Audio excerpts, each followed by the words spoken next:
വയനാട്ടിലെ ദുരന്തഭൂമിയിൽ നിന്നും ഹൃദയം പൊട്ടുന്ന കാഴ്ചകളാണ് ഓരോ നിമിഷവും പുറത്തു വരുന്നത്.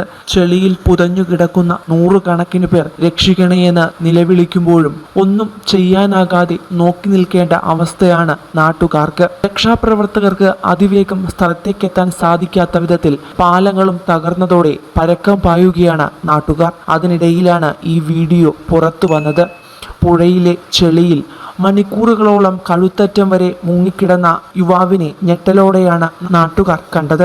മുണ്ടക്കയിൽ നിന്നും KSRTC കണ്ടക്ടറായ മുഹമ്മദ് കുഞ്ഞാണ് ചെളിയിൽ പുതയുന്ന യുവാവിന്റെ ദൃശ്യങ്ങൾ പുറം ലോകത്തേക്ക് എത്തിച്ചത്. രാവിലെ 7 മണിക്ക് അദ്ദേഹം പകർത്തിയ വീഡിയോയിൽ ദുരന്തബാധിത പ്രദേശങ്ങളുടെ വ്യാപ്തി മുഴുവൻ വ്യക്തമാക്കുന്നതാണ്. ആ യുവാവിനടുത്തേക്ക് ആർക്കും എത്താൻ സാധിക്കാത്ത വിധമായിരുന്നു ആ അപകട ഭൂമിയുടെ കിടപ്പ്. കാലെടുത്തു വെച്ചാൽ മുങ്ങിപ്പോകുന്ന അത്രയും തരത്തിൽ ചെളിയായിരുന്നു.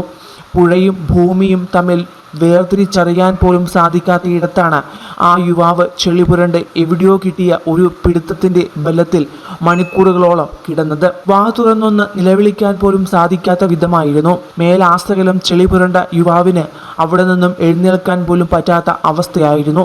ഇവിടെ ഒരാൾ പുഴയിൽ ചെളിയിൽ പുതഞ്ഞു നിൽക്കുന്നുണ്ടെന്നും അദ്ദേഹം മരിച്ചിട്ടില്ല എന്നുമുള്ള വിവരം ഉടൻ തന്നെ കണ്ടക്ടറായ മുഹമ്മദ് കുഞ്ഞ് രക്ഷാസംഘത്തെ അറിയിക്കുകയായിരുന്നു. തങ്ങൾക്ക് അവിടെ ഇറങ്ങാൻ സാധിക്കുന്നില്ലെന്നും ഇറങ്ങിയാൽ ഒഴുകിപ്പോകുമെന്നും മുഹമ്മദ് കുഞ്ഞ് നിസ്സഹായതയോടെയാണ് രക്ഷാപ്രവർത്തകരെ അറിയിച്ചത്. പ്രദേശവാസികൾ പറയുന്നത് ഒരുപാട് പേർ മണ്ണിനടിയിൽ കുടുങ്ങിയിരിക്കുകയാണെന്നാണ്. പുഴയിൽപ്പെട്ടവരെ രക്ഷപ്പെടുത്താൻ എന്തെങ്കിലും സംവിധാനം വേണം, നമുക്കൊന്നും ഇറങ്ങാൻ പറ്റുന്നില്ല എന്നായിരുന്നു പൊട്ടിക്കരഞ്ഞുകൊണ്ട് ആ വീഡിയോ പങ്കുവച്ചപ്പോൾ അദ്ദേഹം വ്യക്തമാക്കിയത്. മുഹമ്മദ് കുഞ്ഞിന്റെ വീഡിയോയ്ക്ക് പിന്നാലെ സംഭവ സ്ഥലത്തേക്ക് പാഞ്ഞെത്തിയ രക്ഷാപ്രവർത്തകർ അതിസാഹസികമായി ആ യുവാവിനെ രക്ഷപ്പെടുത്തി എന്ന വാർത്തയാണ് ഇപ്പോൾ പുറത്തു വന്നിരിക്കുന്നത്. 20ഓളം പേർ ചേർന്നാണ് എഴുന്നേൽക്കാൻ പോലും സാധിക്കാത്ത വിധത്തിൽ ശരീരമാസകലം പരിക്കുകൾ പറ്റി യുവാവിനെ രക്ഷപ്പെടുത്തിയത്.